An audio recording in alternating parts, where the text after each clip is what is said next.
Hello, everyone. Welcome back to season 9 of Vulnerability Time. It's so great to be here for another season.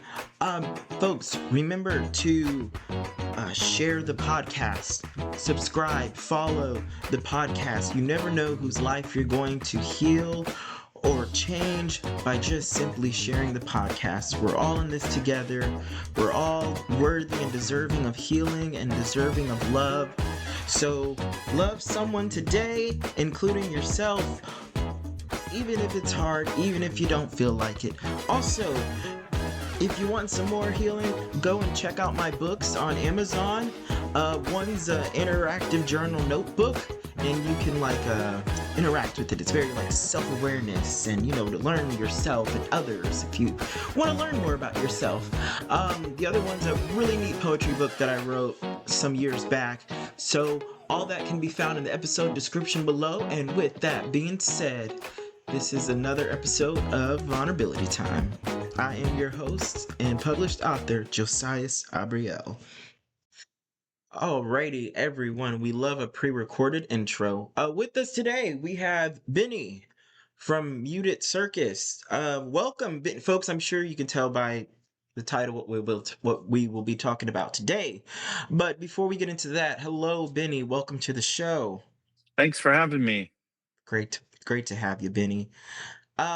Benny, before we get into our topics, Sure. tell us a little bit about you, your music. What do you do? Where can we find your music? Any hobbies that you have? Let us get to know Benny a little bit. That's a great question.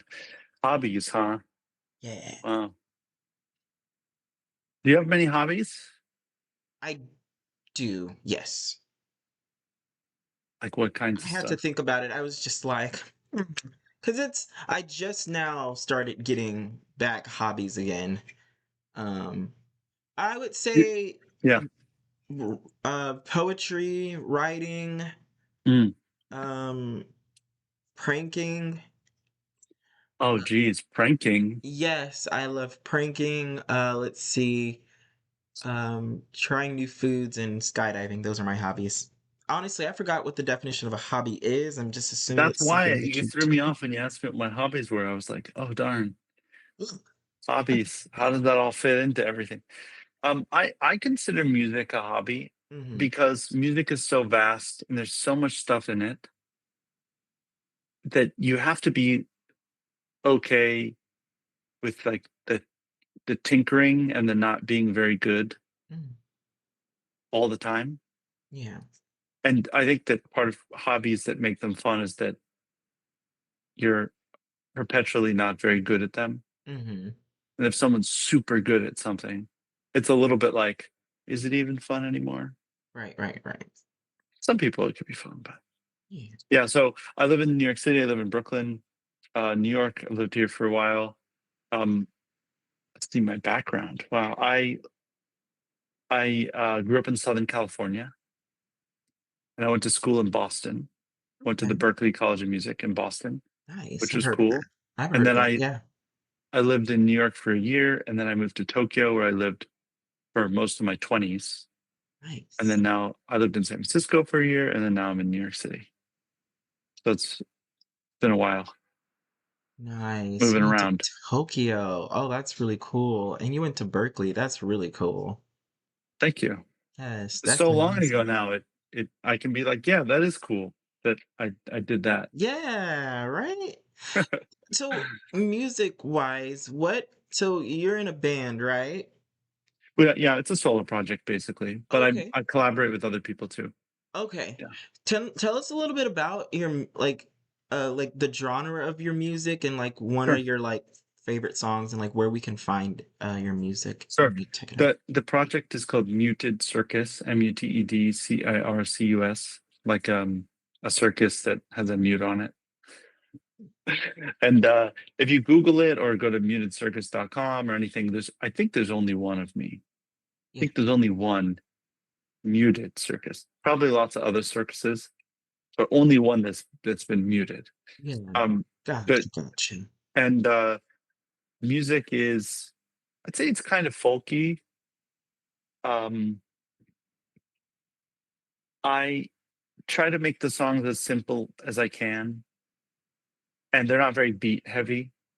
It's sort of a little bit of a plodding kind of folky sound, and that's partially because I play strings. I play violin and viola, and so I and the whole project is a bit dark, so there's a lot of moody kind of sounds in it. Yeah. So it's definitely not the perfect music to go for a run to. That's for sure. But unless that's how you like to run. Yeah. Some people are like that. But yeah, the project started. Should we jump into that stuff? Sure, if you wanted. I just wanted at first, you tell us a little bit about your music, because for folks to, go check it out before we get into our Yeah, topic. everyone stop listening. Go to Uh, Spotify. No, I'm just kidding. Turn it off. Turn it off. Go. No, I'm just kidding. I think it would be better if it was easier to not have music cause problems with uploads and copyright and stuff like that for podcasters and whatnot. But everyone's always afraid that they're going to get taken down if they like play a clip of music. mm, That's gotcha. such a bummer. But we could just play them a clip. But I don't think we can do that. Yeah, I don't. No, just because this does go automatic. It will also go automatically to YouTube, and YouTube took. I uploaded one of my prank call shows, and YouTube took it down because copyright music. Mhm. Darn. So I was like, oh. What was the prank? So it was it was I would call a hotel, right? Okay. And I act like I'm staying there, and I would say my neighbor has a that I would say I have a noise complaint and that my neighbor's Okay. playing the music. And so I tell them, and I disguise my voice as someone else, and I'll send you the episode, actually. And so what I would do is I would go on my laptop and have like the most inappropriate song ready to, be played. And so I tell the person, I'd be like, give me 1 second. Let me go to the door and see if you can hear this. And then I'd start playing the song, and it's awful. Like the song is so vulgar and awful. Sometimes it's been satanic songs. Sometimes it's songs that say stuff that it's just, let's just say, like So the then the noise hotel complaint. person's like, "Oh my gosh, well, I'll certainly look into this." That kind of thing? Yes. It's just funny. So Benny, I'll actually send you one of my favorite episodes of the noise complaint, the noise complaint episode. I call it a noise complaint episode. Yeah, so That's it's, a great name for anything, noise complaint. When I was a kid when I was a kid, I used to play in bands, and yeah. we used to practice in our garage, like classic Southern California garage band style, Hmm. and we were really loud, Yeah. but there was only one neighbor that complained, Mm. and, um, at some point, somehow, he got the nickname. That's the key, right? You can't just be like, "Oh, the neighbor over there." That's not Right, fun. right. It's gotta have a name. So he became the hamster man. Nice. So hamster man would always be the one that was complaining, and the police would come and tell us to be quiet. But yeah, hamster man. I wonder what he's doing now. I wonder if he's still kicking around, calling noise complaints on people. Yeah, The hamster man. the hamster man. I love that. I love that unique name. I don't know who came up with that name. Probably my mother. My mother was really good at coming up with nicknames that were not quite mean, but a Yeah. little bit. Okay. You're like, but just a little bit. But Just that's a little super. bit. And that's what's Yeah. important. Yeah. Yeah. Always just a Okay. little bit. Mean, but not quite mean enough. Like if they heard, they'd be like, "That's confusing." They wouldn't be like, "That's insulting." Right, You know what I right, mean? right. Strategic. Yes. Strategic rudeness. Yes. There you go. Hey, Benny. Well, thank you for sharing that. Okay, so your music. So let's talk about your music. And our topics. Why did you select those topics? What's your story and your journey behind Sure. it? Sure. So I grew up doing music, went to music school, got Mhm. really into music, and then at a certain point in my early 20s, after touring a little bit and getting a little taste of that, I was like, "You know what? I'm not really into this so much." So I started to do other stuff. And fast forward many years, I was just going about my business like normal, and then boom, my dad got sick. My dad was diagnosed with terminal brain cancer, and through all the rush of emotions that comes from that, I turned back to music, Mhm.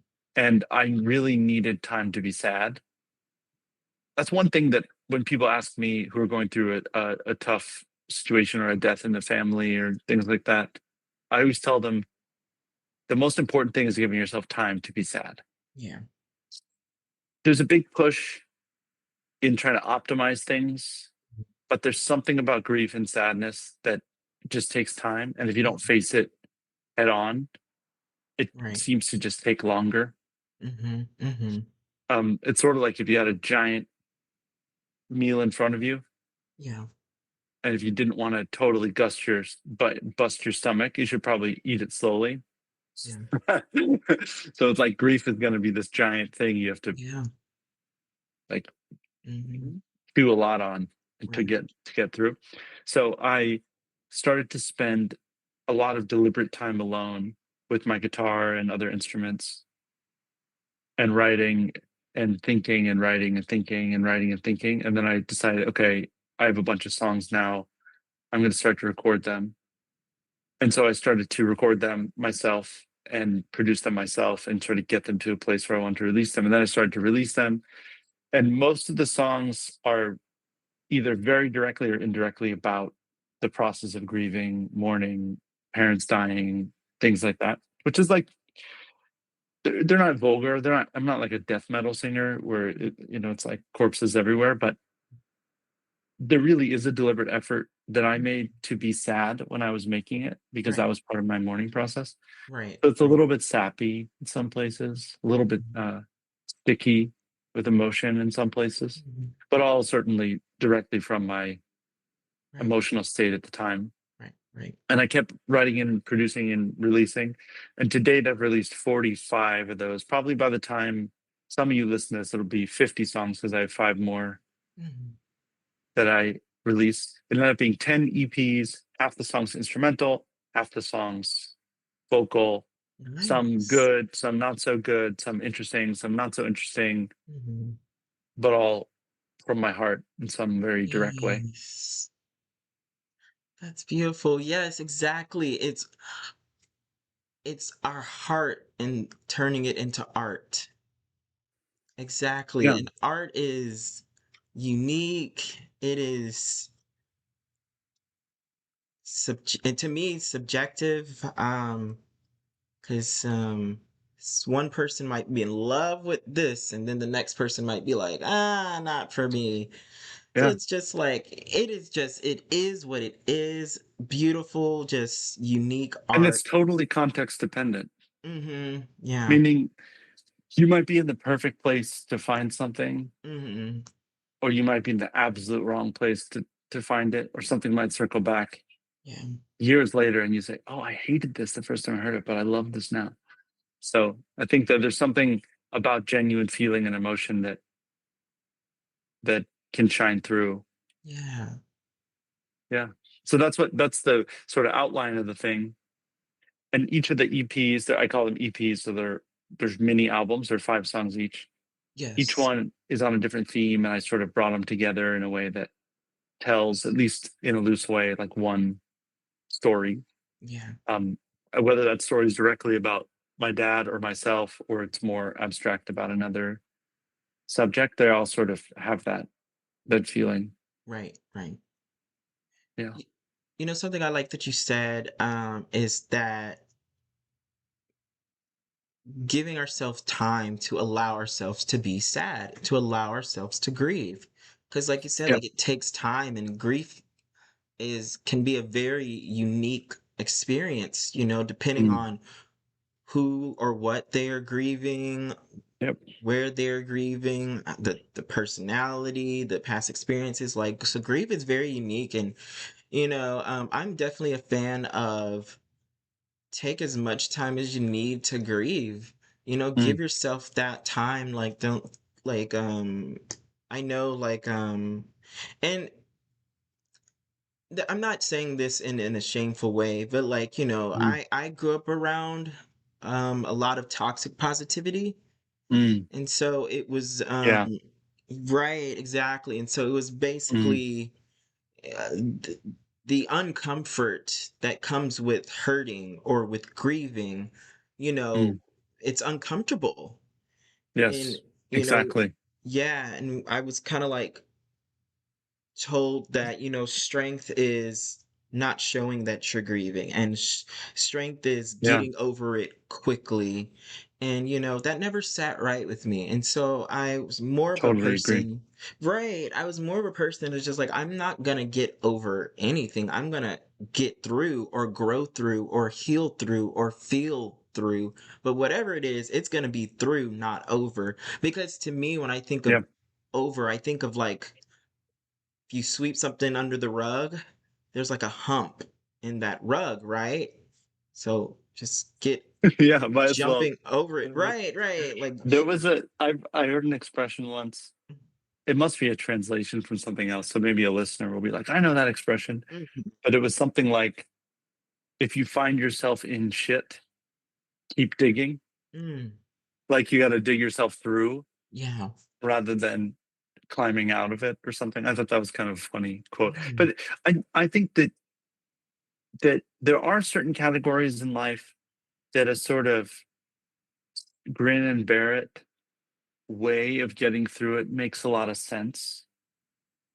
But typically, it's in service of other people, not in mm, yourself. mhm, Like an example of this would be if you um, were on someone, I don't know, I'm making up an example, like you were at a friend's birthday party and you ate like an oyster that was bad and you throw up in the bathroom and you feel like trash.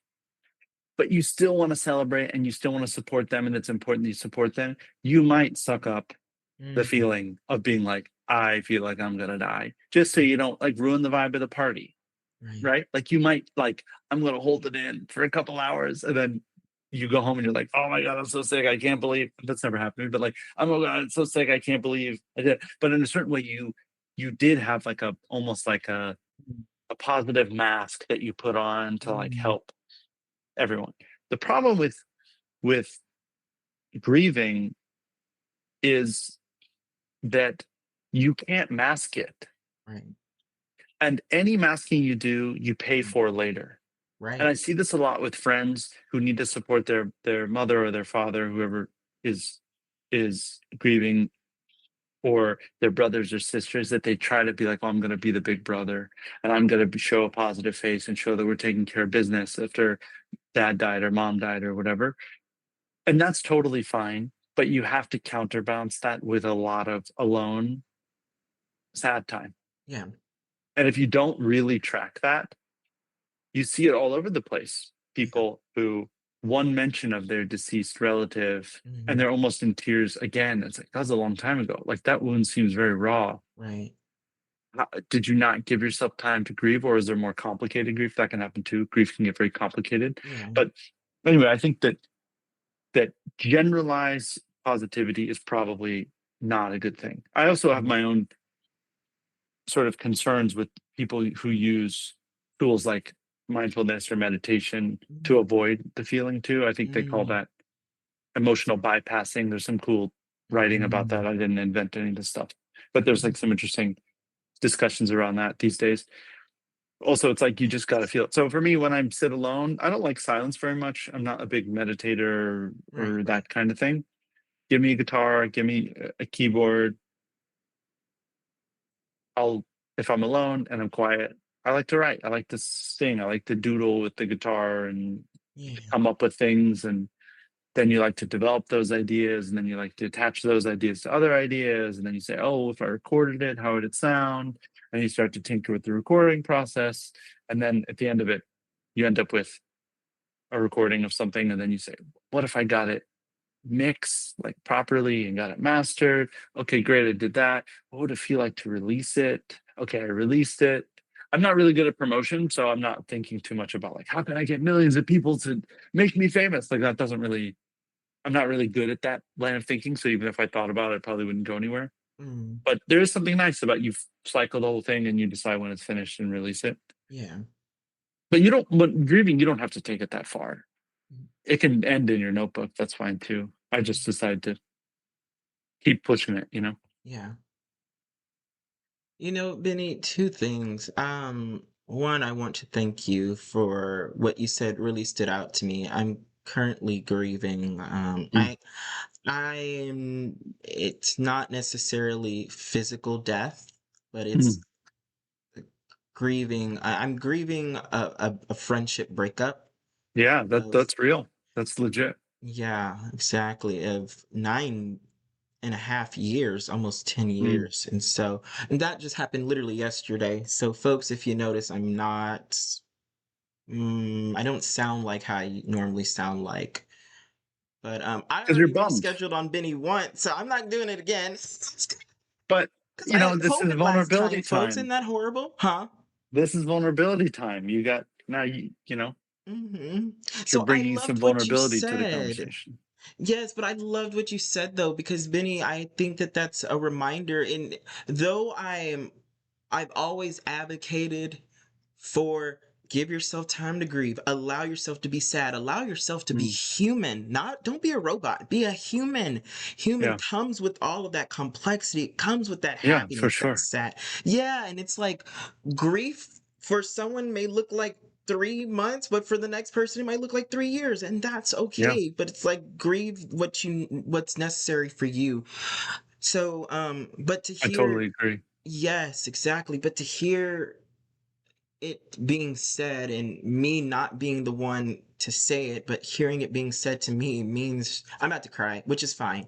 But it means a lot, Benny, hearing like you say that. Like I didn't realize that I needed that reminder as much as I did until you said it. Because this just happened not even 24 hours ago, Mm.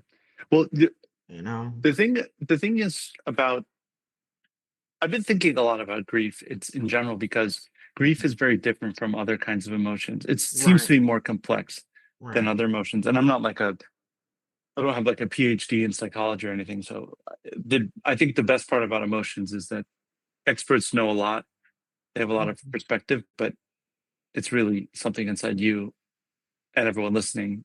Therefore, it's unique to you and everyone listening, and no one owns it. And it's not commodified, really. And it's Mhm. not part of the Right. capitalist system in any sort of Capitalists, yeah. meaningful way.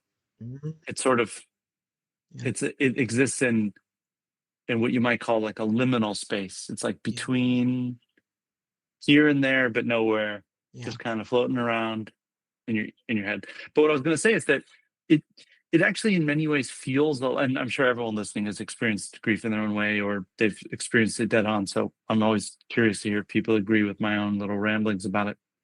But it actually feels a lot like one of those injuries that you forget about until you touch it. Mm, So, in other words, it's like you banged your hand really hard, but at steady state, it doesn't hurt. But every time you go to grab a doorknob, you're like, ow, geez, right? yeah. Because there's something about like, whether it's with your friendship that you're grieving, or with a loved one that was lost, there's all these pathways that touch on things that are shared past or shared potential future with that person. Mhm. And you don't really know what things in your day-to-day existence are going to hit one of those dead ends where your brain has to make a swerve and it goes, oh yeah, that's not a potential future anymore. Mhm. We need to build new pathways that go around that or through Mhm. that. There's sort of a dead end here. um and if you love someone really dearly and you spent a lot of time with them, or they're so integral to what you consider to be yourself, Yeah. there's just so many of those emotional dead ends that hit all the time. Mhm. From it can be tiny things to massive things. It can be, oh my gosh, Thanksgiving, he's not here. Well, that's huge. There was a seat Mhm. at the table. There was a certain existence, but also could be simple things of like, oh, my dad would have loved that movie. Mhm. It's not him not seeing the movie that hurts because he's gone. He doesn't need to see movies in heaven or wherever the heck he is. You know what I mean? In the ether. But it's you being like, my brain is having trouble reconciling the fact that Mm. you can't connect that to Mhm. them anymore in the same way. Right, So right. I think that light friendships, even someone that I've been married a long time, so it's a little bit different. But even if someone only went on 3 or 4 dates, but they really had a good connection with someone, and then they get dumped, or even they do the dumping, can also cause a certain amount of that feeling of grief. Yeah. And that gets obviously progressively deeper and deeper. And then, Yeah. Yeah. you can get all the way to the ultimate of like people like my mother who was married for 45 years or whatever and lost her husband. Yeah. Those you can't, in some ways you can't even really recover from that, Right. Right. emotionally at least. I mean, you can obviously live a full life Mhm. afterwards, but there's always that sort of Right. those dead ends in the brain that you have to make Yeah. a U-turn Right. in a Right. certain sense. Mhm. So Yeah. yeah, I think give yourself time to grieve makes sense. I'm not sure if if it makes sense to give everything to the grief beyond a certain amount of Mhm. time. Mhm. Right. Right. Right. Like I'm not sure after a certain amount of time if it makes sense to be down in the dumps and pull your life into the trash can in Mhm. service of the grief. Mhm. I think that there are probably productive ways to Mhm. navigate the sadness. I mean, making music is one of them, writing poetry is one of them for sure. Right. Right. Like that outlet. Yeah. Mhm. Yeah. Yeah. What do you plan to do to grieve the friendship you lost? Um.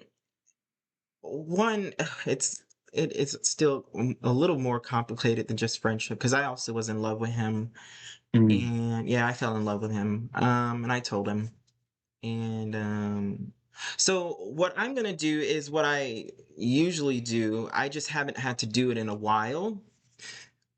Um, so I'm just gonna if I need to cry, I'm gonna cry. I'm yeah. gonna let myself feel. I have to feel to reveal in order to heal. I have to. Mm, So I'm gonna let myself feel. I'm gonna be kind to myself. I'm gonna treat myself. I'm gonna take myself out. Um, for example, like I have not shaved my beard, mustache. I look like a person that's just been living in their bed for 3 years. I have not gotten a haircut in a minute. So I'm tomorrow. I I'm also didn't shave. I heard Thank that you, you didn't shave, so I also didn't shave just to match you. thank you so much. We see the support. I'm going to talk about it. I'm going to go to therapy Good. about it. But I'm also going to like treat myself but I'm also going to do something different this time, Ben. Okay. You want to know what it is?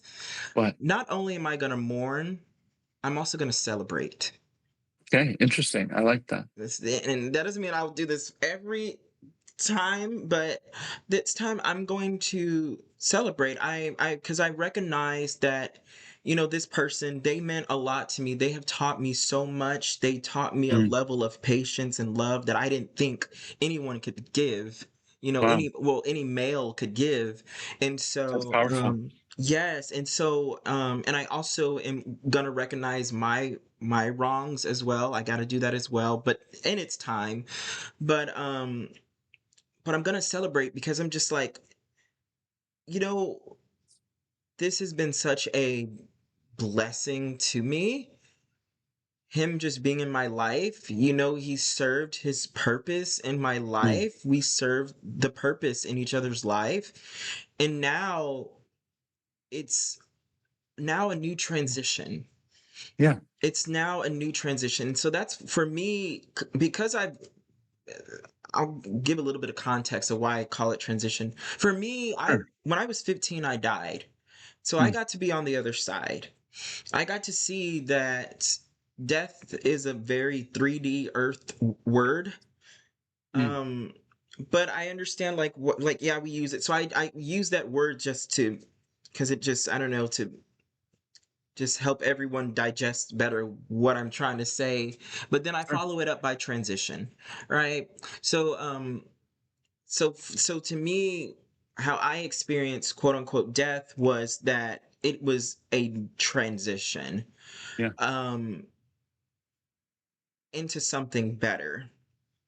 And so this I'm viewing this as a type of death, Hmm.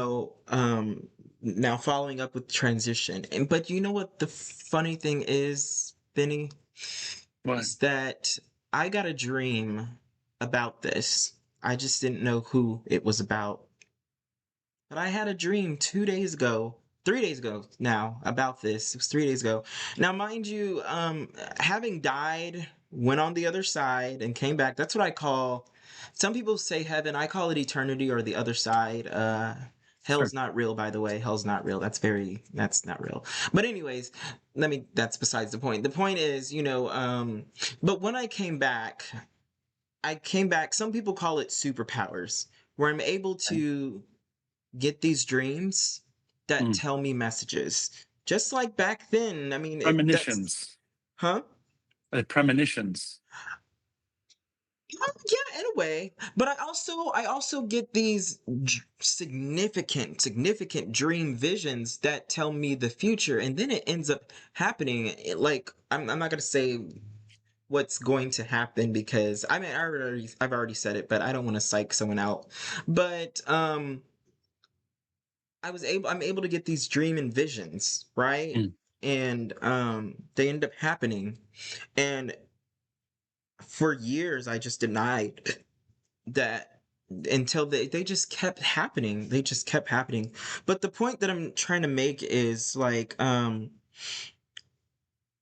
realizing this is a unique grief Mm. that I've never experienced before. I've never been Mm. in love with a man like this. Mm. Like I've been in love maybe like 4 or 5 times in my life, but this was different, especially because this individual saw 99% of me and still Mm. stayed, though they left yesterday, but they still stayed. And coming from a childhood of like those that were supposed to love me walked away Mm. without even trying. I didn't have to do anything difficult or good. They just didn't want me.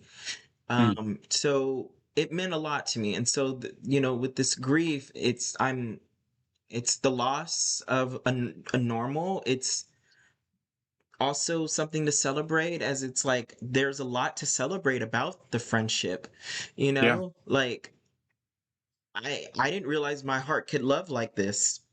Mm.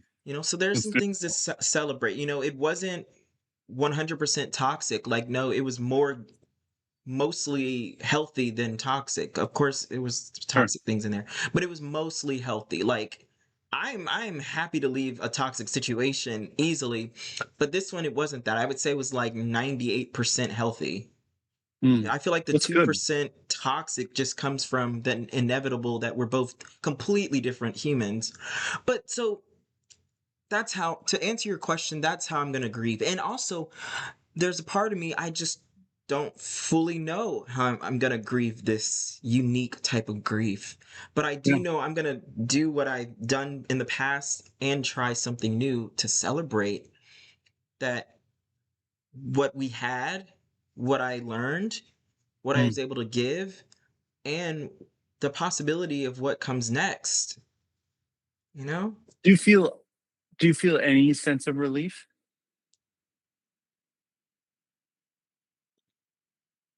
On and Or off, maybe yeah. it's too early now. I It's would only been a say couple days. on and off, yes. On and off, yes. I do feel a sense of relief on and off. I feel a form of freedom. Mm. When it's funny, when my dad was dying for like a year and a half, Mhm, he was diagnosed with terminal cancer. They gave him 18 months to 2 years to live, and I think he died at like 17 months or mhm, something around there. And it's so there's such a strong feeling of like waiting for it to happen mhm, that it's actually quite a fake out for your brain to be like, I'm anticipating something terrible that will happen that I do not want to happen, mhm. but also it builds up a kind of anticipation that when it eventually does happen, Yeah. you're a little bit confused about Mhm. it. That was the only confusing emotion I really felt through the whole thing Yeah. was, okay, he's gone now. Mhm. I feel relieved that he's gone and that's over, but I also am Yeah. deeply sad Yeah. that that happened. And Of course, I tend to be very nice to myself and, like, don't thankfully, didn't have to have a complicated relationship with my dad that Mhm. a lot of people, when they lose parents, it's very complicated and they have a lot of things to sort out. Yeah. I didn't have to do that. I had a sort of pure, Nice, uh, nice. love relationship with my father, Wonderful, but at the same time, the amazing. in many ways, you have to, like, rebuild. Yeah, it's amazing. Yeah, It's amazing and very lucky, exactly. but Mm, you still have to rebuild yourself, yeah. Mhm, and I think that it does become a sort of rebirth for yourself too, mhm. Yeah, even if it's not mm, ideal in any way. mhm. In the sense of this kind of wound, sometimes what doesn't kill you does make you stronger, Right, right. you know? So Yeah, I'm sure that there are bright futures for you. yeah. Oh, oh, thank you. I received that. You make me Yeah. cry. You don't need to cry over this. You can cry you can cry over more important things. But, like, I Mm, think I mean, I was talking to so a funny. doctor once whose mother was dying, Uh-huh. and the conversation went many places, and I'm not a therapist or anything, so it wasn't, like, me trying to give her any real advice. But I remember at one point, I told her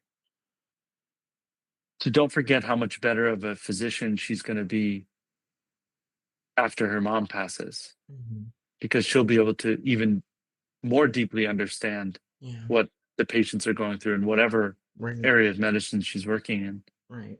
And in some ways, if you've really increased your capacity for love through this experience, that is something that you get to carry through.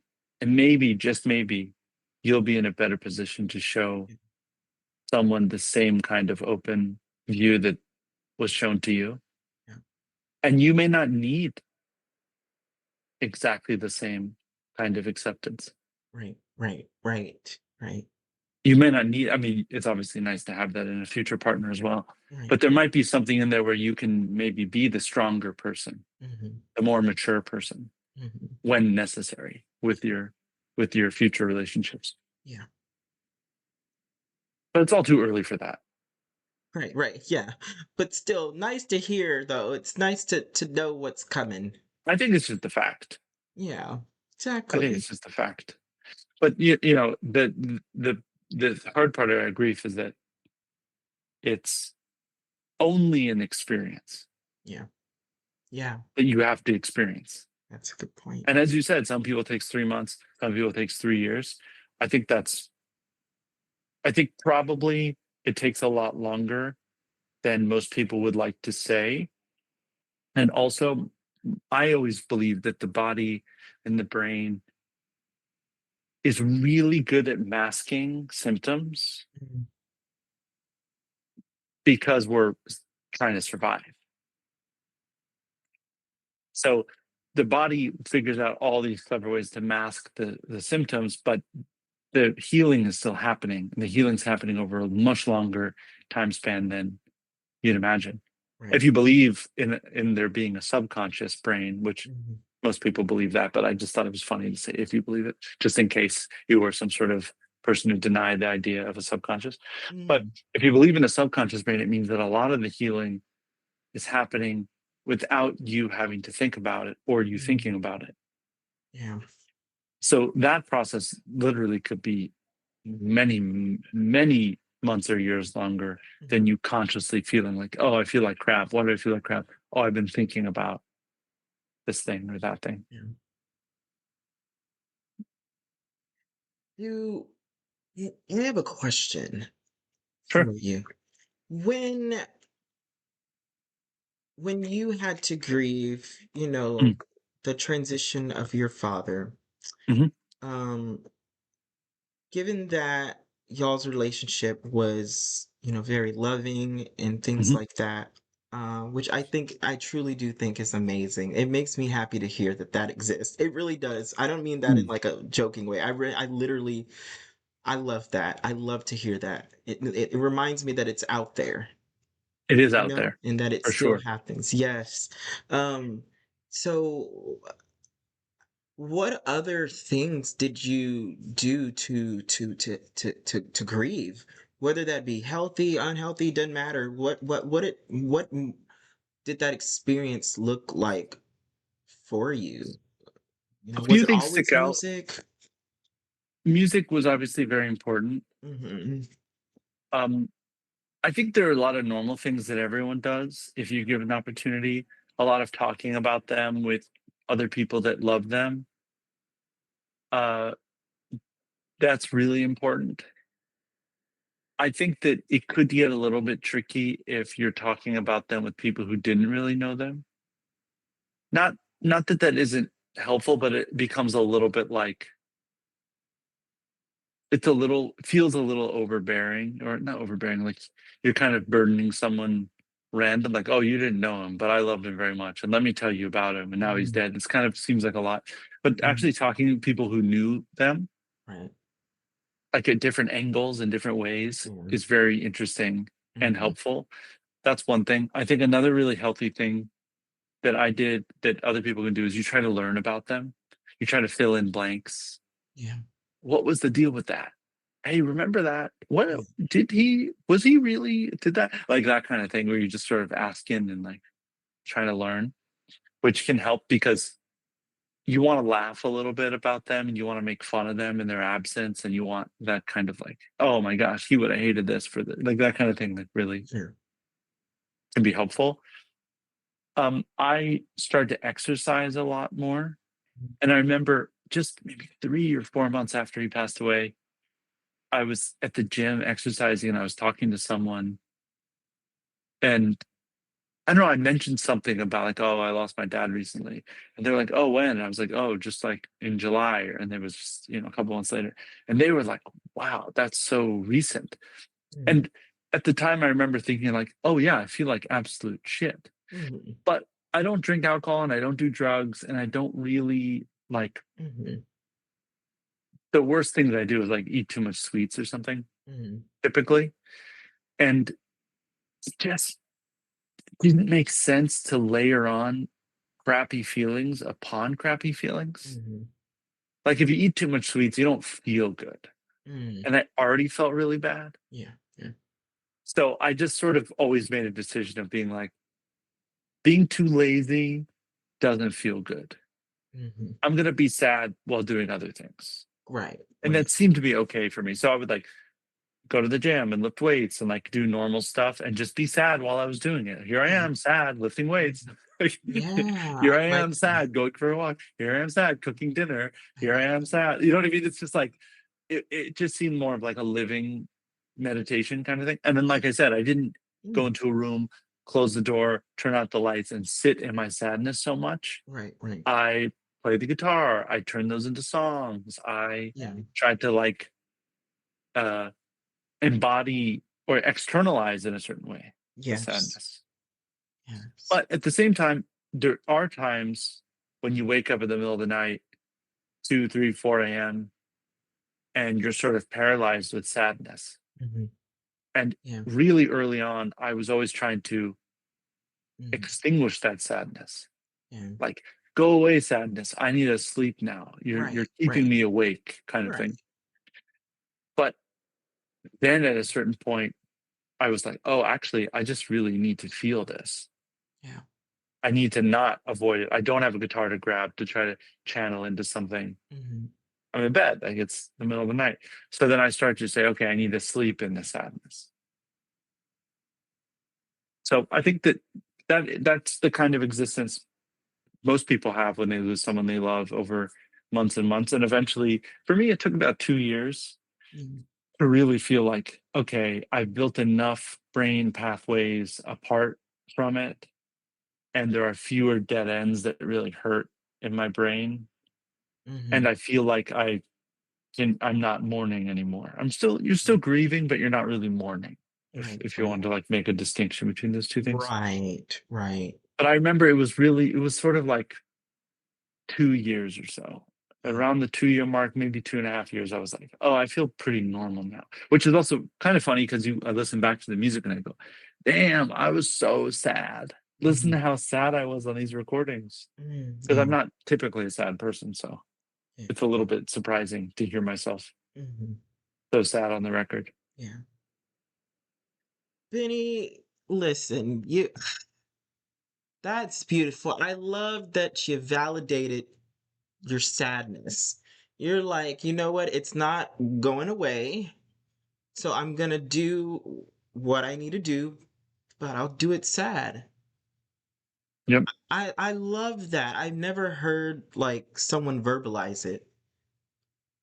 So that's amazing. That's something that I'm gonna take with me. Yeah, you don't need to punish yourself. Yeah.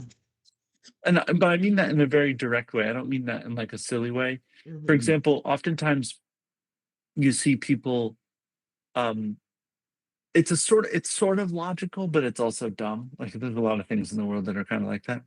But it's sort of logical to be like,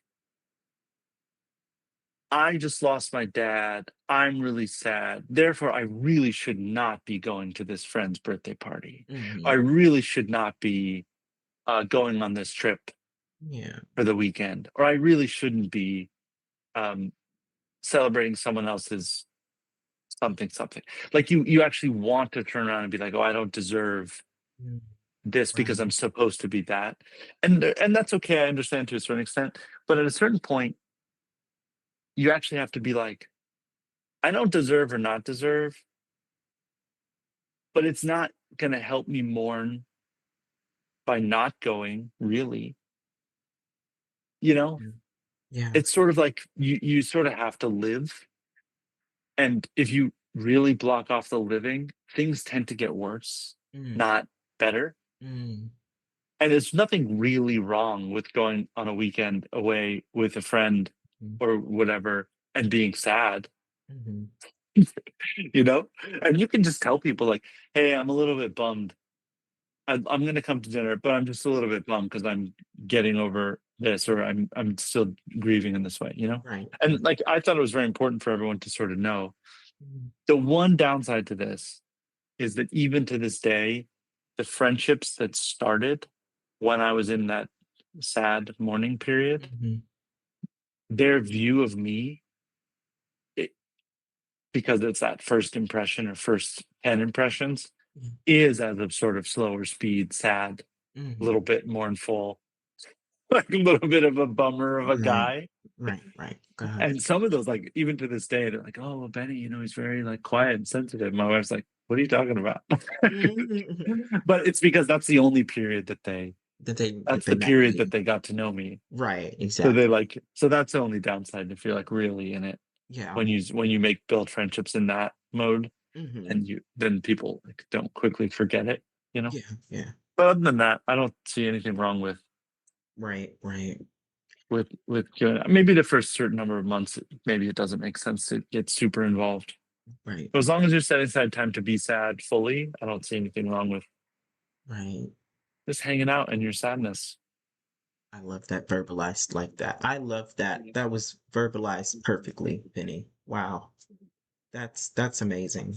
Cause yeah, like who says I can't go out and be sad?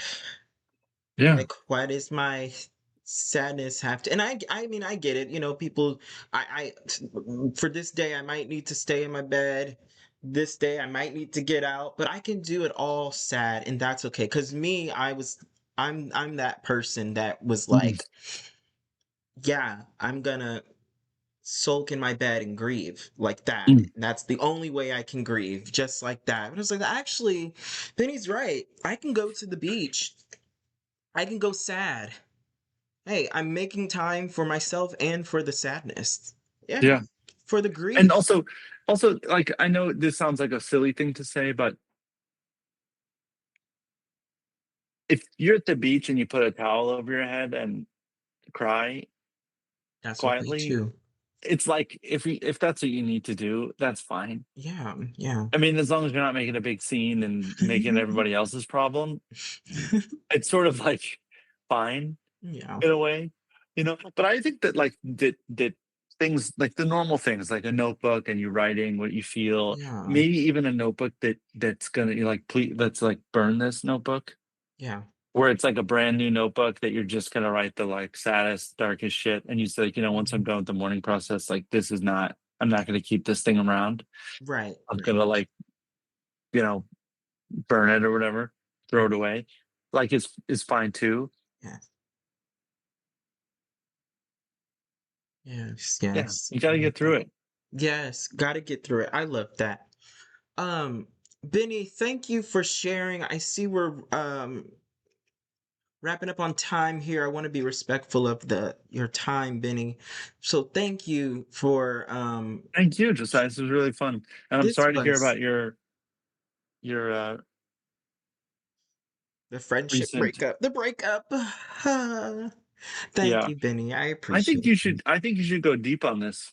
I think you should try to get some other guests that know a lot about friendship breakups and stuff. I've seen friends be really deeply affected by Yeah, friendship friendship breakups. I breakup. had a friendship breakup. I think it's probably the only one in my whole life, Hmm.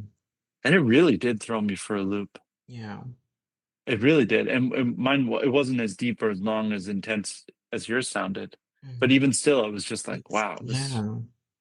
it was quite surprising. My brother was actually very helpful in talking me through it. He told me one like little thing that I thought was I mean, I think it's a common thing that I never heard of before, which was they're friends for a reason and they're friends for a season. Hmm. Yes, yes. Yes, and I like to say Yeah. that many people are meant to be. They're just not meant to be forever. That's okay. That's beautiful too.